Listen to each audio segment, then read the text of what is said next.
I want to thank you all for being with us today on In the Spirit. And we have a full day, and I'm very happy to say that our first guest of the day is Christopher Alan Anderson. And he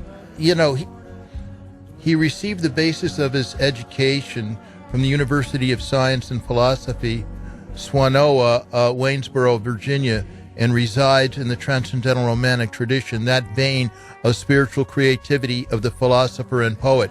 His quest has been to define and express an eternal romantic reality from which a man and a woman could together stand and create a living universe. Mr. Anderson began these writings in 1971. The first writings were published in 1985, and his website is manandwomanbalance.com. And I would like to introduce you to Christopher Alan Anderson. Hello, Chris. How you doing? I'm fine. Thank you very much. Yeah, I'm thinking about, as I was reading that, the man and woman balance, I think the two artists that we were just playing right now really epitomize that kind of balance. They have such a wonderful balance. Deva Premal and Miten. Have you heard of them? I'm afraid I haven't. Okay. Well, they're sacred chant artists, and and they really bring. And what they do in their concerts, oftentimes, they'll have men sing one part, and they'll stand on one side. Make it in the round, and women on the other, and they'll sing their parts. And I think they really embody that principle which you share. What I'm reading about in your book, A Spiritual Healing of Our Eternal Souls for All Time.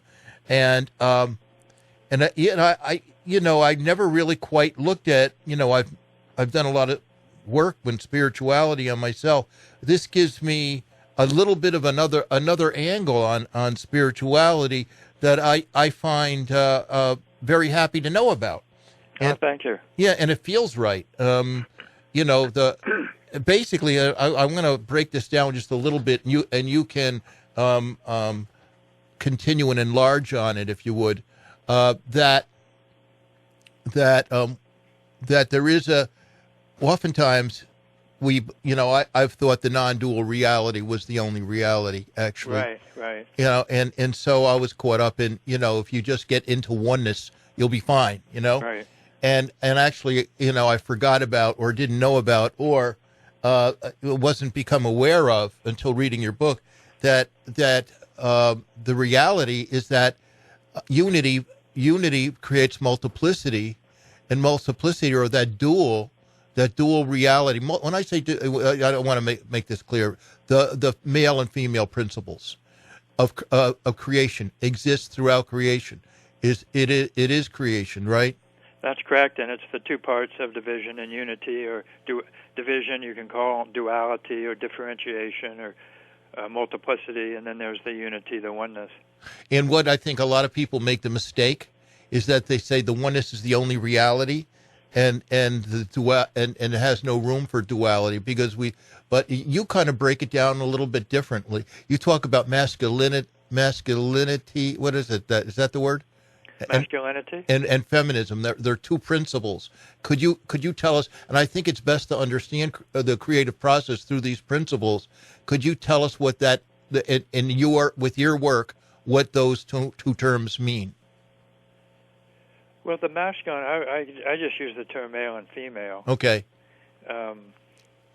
And before I try and answer that, actually, okay, I would like to give a little background to that question. Okay, sounds good. Because the question itself hasn't been asked, at least in my view, in the right way. We do ask the question. We ask the question all the time of ourselves, who am I? What's my purpose?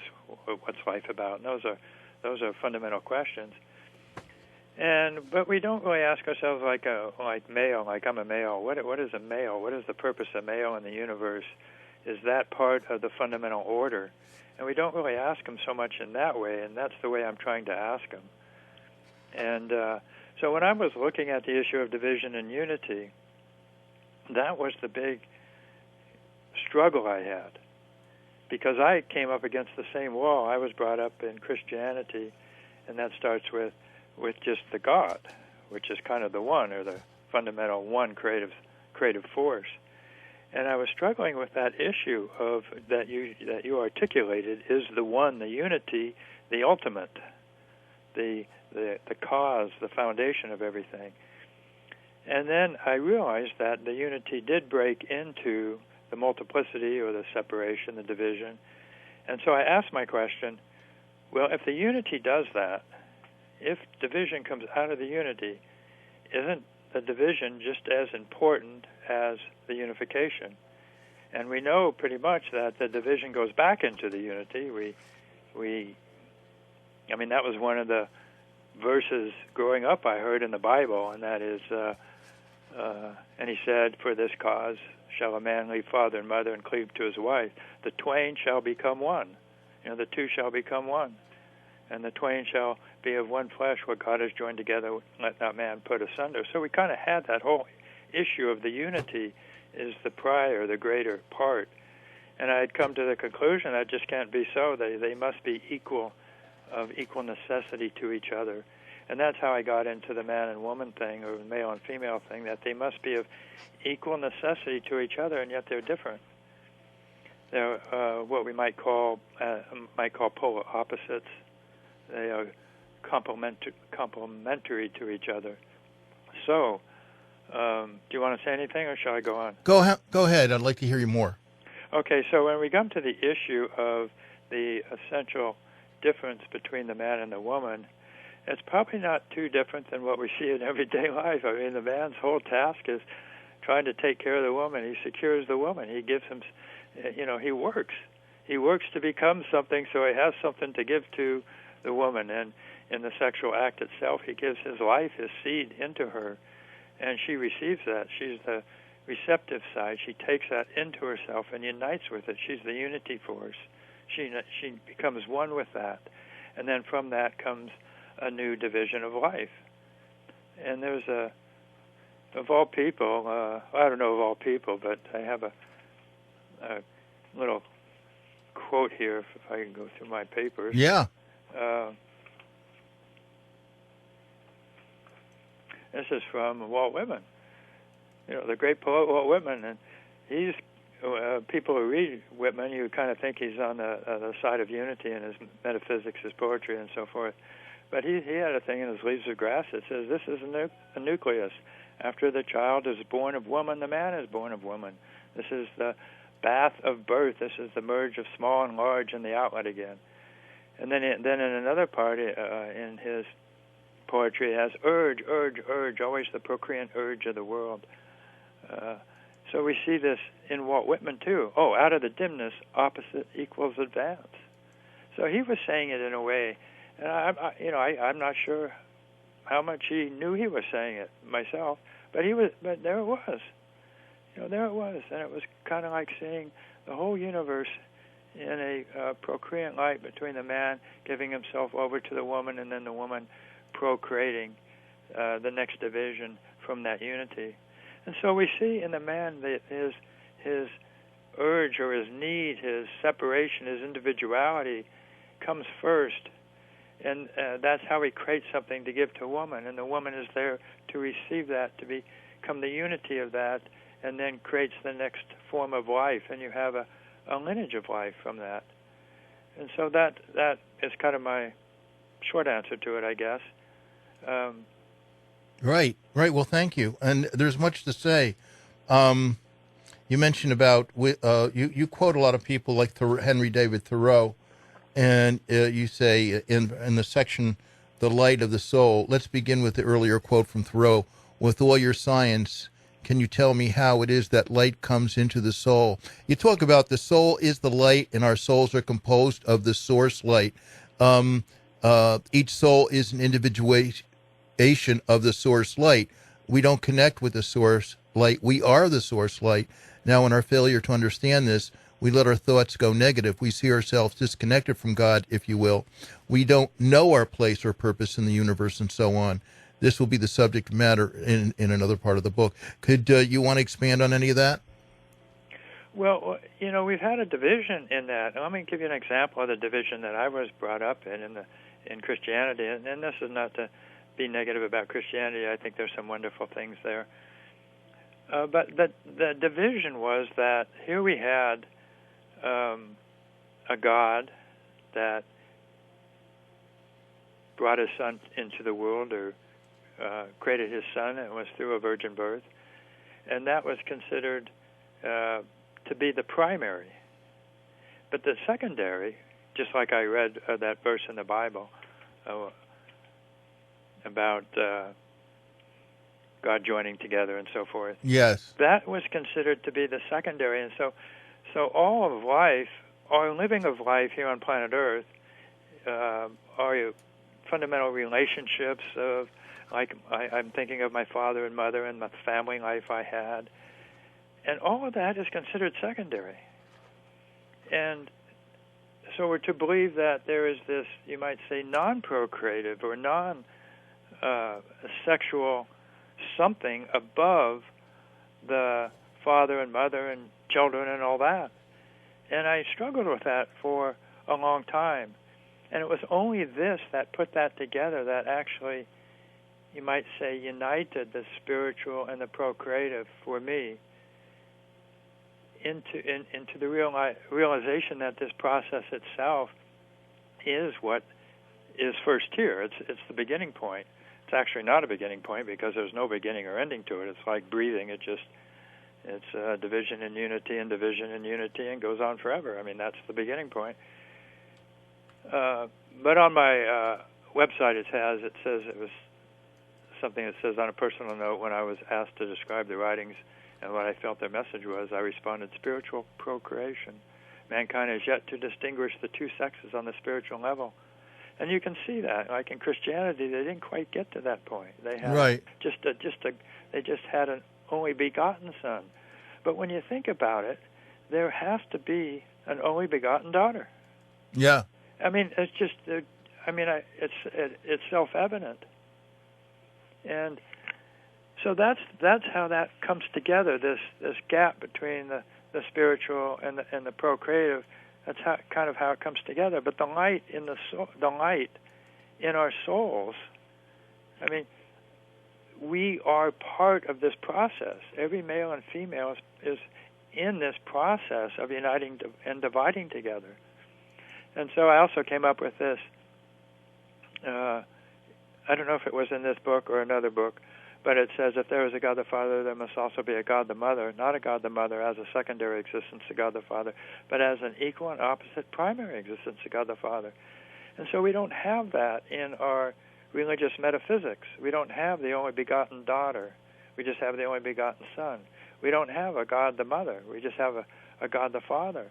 And so that when we correct this, and we feel that correction in our soul, and we become a part of that, like for myself, whatever my station is, I have an eternal other half, a sexual other half. There she is, and that's my connection point, and I'm in this process of I'm part of the God the Mother, God the Father creative process, and so that's where it kind of comes together for me, and the issue of the light actually is this process. At least that's what I'm suggesting.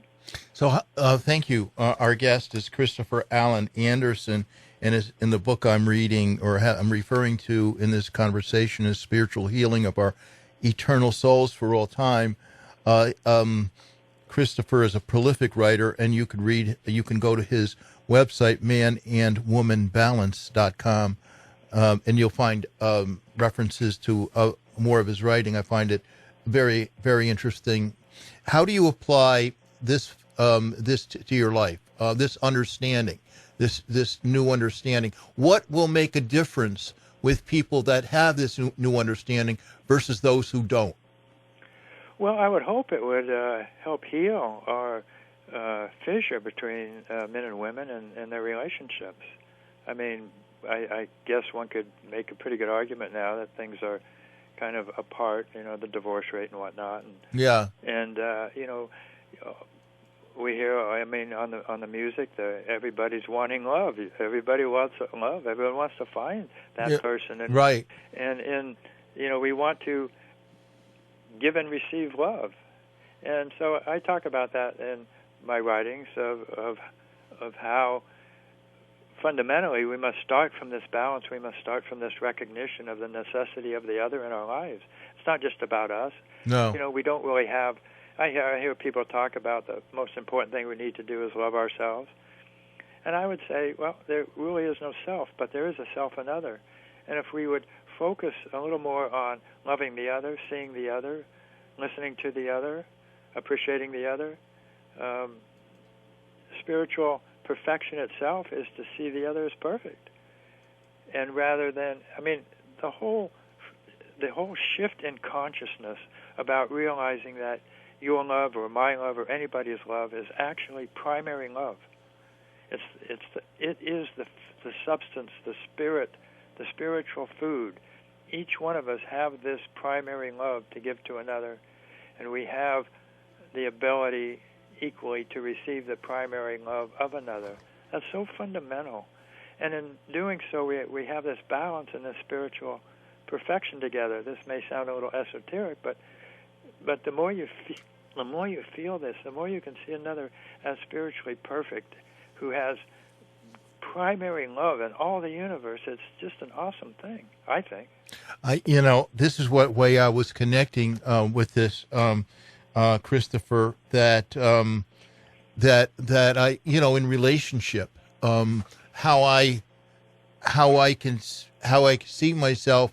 Not, this helps me in my relationships, and it helps me to see my women as equal and as perfect as I. So I don't have to it helps me to not focus so much on me alone. Exactly. And the other part of it is, even if you're not in a relationship, I'd say to people, know that spiritually you are. You're always interconnected. We're not singular entities. Like, there's not inhalation. There's inhalation and exhalation at all times. Even if we're in inhalation, there's still exhalation.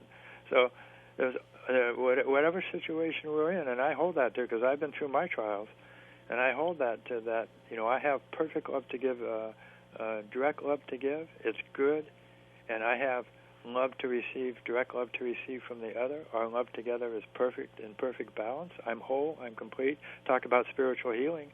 That's really, really where it lies. I like it. I like it a lot. It makes perfect sense to me, and it actually expands my viewpoint on spirituality, and I think that's the service that you bring. Well, one of the most difficult things I think we each struggle with is falling into the negativity and the victimization cycle. And I have to work it. I have to bring myself back to this. Something pounds on me. I have to bring myself back to this point. And you look at what's going on in the world and the violence, and that's all part of the negativity and victimization and out of balance that's going on. And the moment we start blaming another, we're not holding that other in the direct love that we both have, and we're not holding them in the spiritual perfection that they are. It's very important, because if this is one of the problems, and you write about it in your book, and the division of people seeing themselves as separate. As long as they're seeing themselves, in terms of that they have the answers, and you have to, and if you don't follow their rules, then you're cast out, or you're castigated in some way. And we live in a world that's like that. Yeah, that's correct. Yeah, and you offer a solution to it. I believe so. I believe it lies in love ye one another. I guess it's been said, huh? Yeah, and so in order to know God, if we're looking for God, look for God in not only in yourself but the other. So I wanted to read something that's about this. This is from Meditations from Deepening Love. It's a little booklet. The Meditations for Deepening Love is a collection of a number of booklets I wrote over the years. And this book is it's written in a religious sense about God suffering because he can't understand why his children are still bad and so forth. And so I'm just reading the last paragraph, and it said, and so it was as God willed. a man and a woman born into creation, came together in the knowing of God's truth. And this man and woman spoke to all who would listen. Behold, my friends, you have sought the truth within you, but you findeth it not. We have come to say to you, the whole of the truth lieth not in your hearts alone. No, rather one half of the truth lieth in man, and one half of the truth lieth in woman. You can only find this truth together. The whole of the truth lies in the hearts of man and woman, and is only revealed when a man and woman cometh together in their love. But that's an interesting thing to realize. I mean, so many of us kind of think we have it all. Yeah. And when you really look at it, we don't. But together, it's togetherness. It's the togetherness that we have to look at and work at. And Martin Buber, that Jewish philosopher, kind of had this. Yes. He called it the I and the thou. Mm-hmm. But nevertheless, he had some sayings like, reality only exists in meeting, things like that. I think they're very, very powerful things he was saying along that line. So he was basically saying it's the relationship. It's the relationship, the relationship, the relationship. And that's kind of what I'm saying, too, putting a little more of a man-woman to it. Well, you write in your book to men all men all over the world, to those of you who claim to know God or some kind of human goodness, be it now known, as you treat a woman, so do you treat God. As you honor a woman, so do you honor God. As you love a woman, so do you love God. As you hold tight to a woman, and so do you hold tight to God. As you listen to a woman, so do you hear God. As you respect a woman, so do you respect God. As you stand up for a woman, so you stand up for God, and et cetera. It goes on and on. But so so you're really, by honoring and loving the woman as yourself, you are equal. You are equal partners in that principle of creation. And at the end of the day, my point is that's really all we can do. We can really just love each other, and in truth, that's what we want to do. You'd think it wouldn't be so hard, but we have all this, our own stuff in the way, our own singular beliefs, and the belief that you talked about earlier, that we think the so-called one is the grand unity, when it's, with what I'm saying, just one half of the process. It's one half of the process. So we have to bring that other half of the process in, so we can have love, we can have relationship. Because otherwise, we're going to be we're not going to make that connection. We could meditate all we want, but we're not going to feel complete unless we touch that creative principle of man and woman. Yeah, that's I couldn't say it better myself. And I'm going to do a short station break, just a few seconds here, okay. and we'll be right back, about 7 seconds, with Christopher Allen Anderson. And here we go. From Bennington to Broad Albion and from Catskill to Corinth, we're everywhere. This is 91.5 WRPI Troy. Yes, you are listening to WRPI Troy 91.5 FM, and also live on the internet at WRPI.org. So welcome everyone, wherever you are, that is tuning into the show today. And I'm so happy that Christopher Allen Anderson is our first guest of today with his book, Spiritual Healing of Our Eternal Souls for All Time, website manandwomanbalance.com. And on the book, I'm going to read Spiritual Healing of Our Eternal Souls for All Time. And here we come to the crux of the matter. The eternal is no more than the procreant process lineage. Can you take this in? Therefore, our concept of the eternal has been separated from man, woman, and child, the procreant process. How can this be? And he writes, Christopher writes, what I am doing in this writing, and which has been my quest through all of my writings, is to bring together as one the spiritual and the procreative. Only then, when we bring forth man and woman to their rightful place in this procreant universe, will they be able to stand together as co-creators, and as we shall see, be healed for all time. Now, Christopher, what about this principle? Now, on a real level, we're talking about real men, real women, but on that principle, that creative process, that goes for all life, right? Goes for everything. I mean, everything. Look at sodium and chlorine. They're polar opposites, and they come together and form a perfect salt. And My mentor, Walter Russell, from the University of Science and Philosophy, you mentioned them. Actually, he was considered the modern Leonardo of this country. He was born in 1863 and died in 1971. But he was a philosopher scientist, and he went through the periodic table of the elements that had been given to us.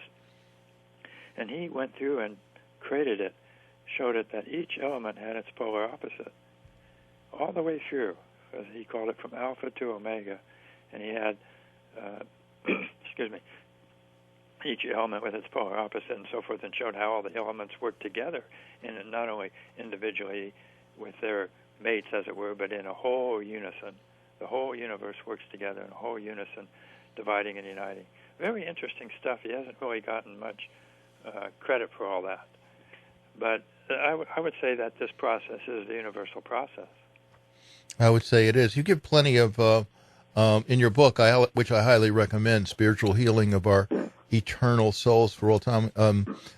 You can go to the website, manandwomanbalance.com. There's plenty of illustrations, and I really do like the illustrations in the book. They do serve to help for us to see the relationships. Because it goes through all life. Right. Yeah. Yeah. I try and put a lot of examples in the book. Yeah. Because otherwise it gets so abstract. It gets so abstract what they call, metaphysical or something, or esoterical, and where are we? Right. There's plenty to read here and consider. For instance, creative manifestation, you write, creative manifestation is that which we seek. We all wish to manifest into physical reality that which is of our soul's desire. Walter Russell, who I have quoted from numerous times, once said, idea cannot evade its manifestation in the form. He is essentially saying that there is a universal process involved such that idea thought plays out in the physical reality. And you write, let me return to my statement. We all wish to manifest into physical reality that which is of our soul's desire. And why is this? And you write, I hear so much about the spiritual world, the world without form or individualization. Eastern thought is known for its emphasis on non-duality, and yet we all wish to manifest in the physical reality that which is of our soul's desire. In short, we want what we want. People want what they want, period. Is that a bad thing? Not when you understand that we are creative beings. Okay. So let us honor what we desire. Yes. Yes, success is great. Happiness is wonderful. Freedom is great because we have the opportunity to progress our lives in the direction we want to. How wonderful. I mean, creativity, innovation, all this stuff, the expression of our deepest desires in art and so forth, it's wonderful. I mean, what would we be without all this? Right. So those that are trying to divide everything up, I think that this is good, this is bad. I think to some degree are robbing themselves of what life has to offer.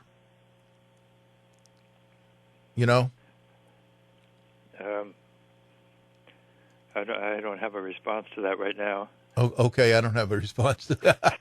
I don't even know why I said it. Where that came from, I don't know. I mean, let me just say, we're not going to be unhappy if we can express our deepest desires. Yeah. And I do go in the book and write pretty harshly about some let's call them places like Cuba, where they're pretty closed off, and it's sad that the people there really have a hard time expressing what they really want to express. It's against the law.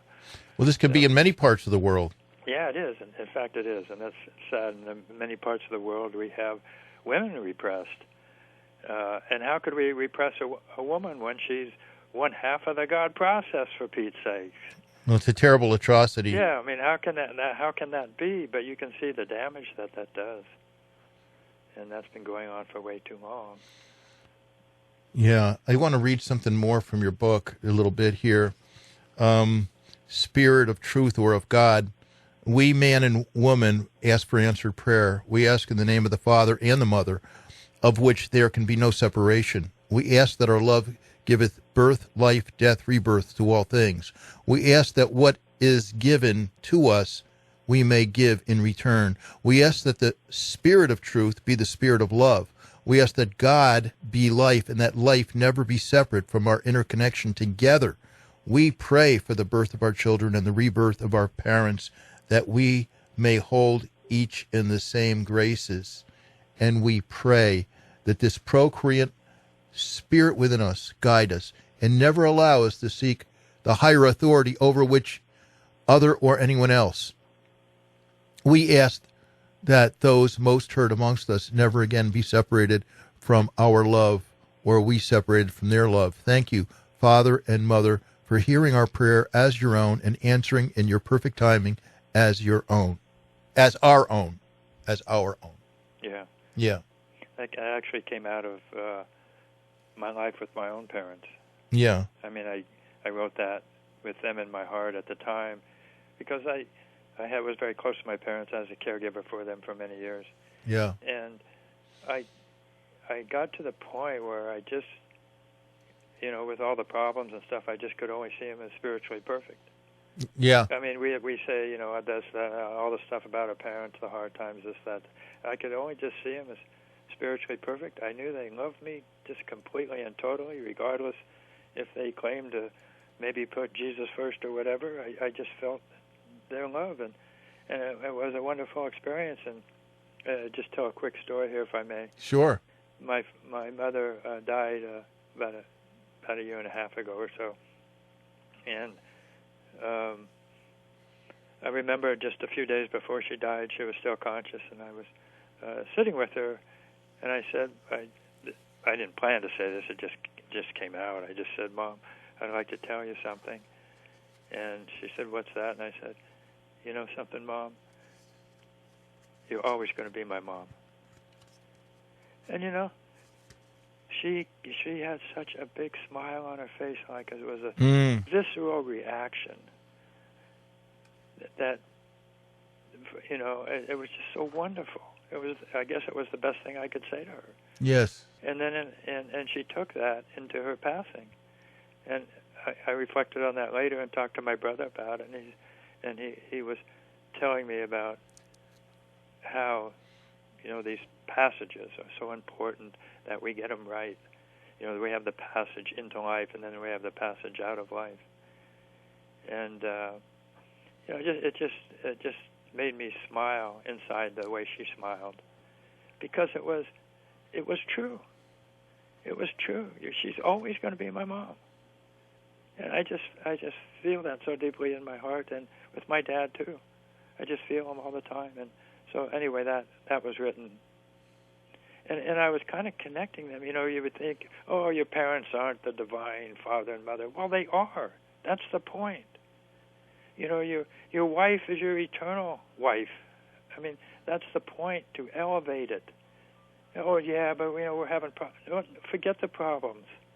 Your parents are your eternal parents. Hold them in that. See them that way. See them as perfect. See your wife as your perfect helpmate. See your children as always your children. I mean, it works. Yes. It's such a deep love. It works. Yes. Thank you. You're right. Also, everything is life. Everything in life is based on a giving, receiving exchange. All of life is interchange on some level. Vibration itself means interchange. A balanced giving, receiving cycle creates harmony in life. An imbalanced giving and receiving cycle creates disharmony. The basis of the giving, receiving interchange, of course, is based on the man and woman balance. So when that is out of balance, and you spoke about your mom being the female, right? Right. And touching the heart of your mother, right? Right. And her touching your heart. Mm-hmm. That is the balance, right? That's the balance. That's the balance. In this case, it is between a parent and child, but it's the same in terms of the giving, receiving. It's the same process. Yes. I mean, we're all in this. I'm. If you kind of look at it as a child or a baby, I was born into my parents' family and into them as my parents, and then, we grow up, and then we kind of move away from them and find somebody and continue the cycle. But it's still all there, and it's always all there. I mean, we always are.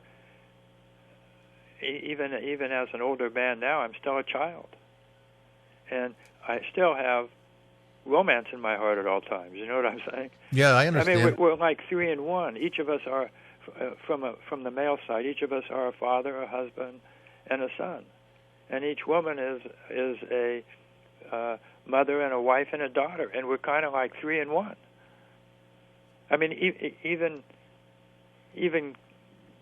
kids. I mean, the maturing of a child, for example. I remember the story of the Indians where they would send the boys out into the woods for a week or 10 days. That was their maturation into becoming a man. They came back or they didn't. I mean, that's as real as it gets. I know it. But we are. See, and those were pretty young kids, but they still were a man inside of themselves. They still had that in their seed. They still had being a father in their seed. And a woman, she can be a young girl. She still has in her soul recording motherhood and marriage and so forth. So we're kind of 3 in 1 in a way. We are, and I it's a powerful dynamic. I think so. I hope so. I've been writing about it a long time. How do I get to be so? Well, you have been writing about it a long time, and your website, manandwomanbalance.com, people can go to, and there's you have some videos on there, right? And the references to your books. Right. That's a pretty inclusive website. Yeah. You do a lot of quotes in this book, spiritual healing, to illustrate your point. Well, oftentimes when I write a book, I have been reading material that's come across to me, my desk, and if it's pertinent, sometimes I'm trying to make so distinct. I mean, there's a lot of stuff out there that sounds, at least as I'm reading it, pretty good, and then all of a sudden I find it collapses into the singular oneness. And so I'm trying to really make clear this distinction. I think it's so important, and for some reason, historically, it's been so hard to make. We haven't really made it, this distinction between the one and the two, as I talked about earlier. Well, you and people ought to really take a look at it, since it's the basis of creation. Mm-hmm. And I want to thank you. We're going to have to. I'll have to prepare for my next guest. But so I want to give you a couple minutes if you'd like to share anything that we hadn't covered that you would like to have covered today. Well, I'll just close with a little thing I wrote, a little poem I wrote many years ago. Okay. When I was younger, and it says, "We will always be together. We will always be together. Through sun and rain, through time and pain, together, sharing our dreams along the way, in silence, we, you and I, man and woman, will always be together until eternity's end. Listen to our children. They say it is so." That kind of captures my whole philosophy. Beautiful. Thank you for being with us. Appreciate you taking the time out of your day and having this book sent to me so I could read it. Spiritual Healing of Our Eternal Souls for All Time. Christopher Allen Anderson, manandwomanbalance.com. Chris, if you'd like to stay on the line, I'll speak with you off air, okay? Okay, thank you very much. Thank you. Thank you. Bye-bye. Bye-bye.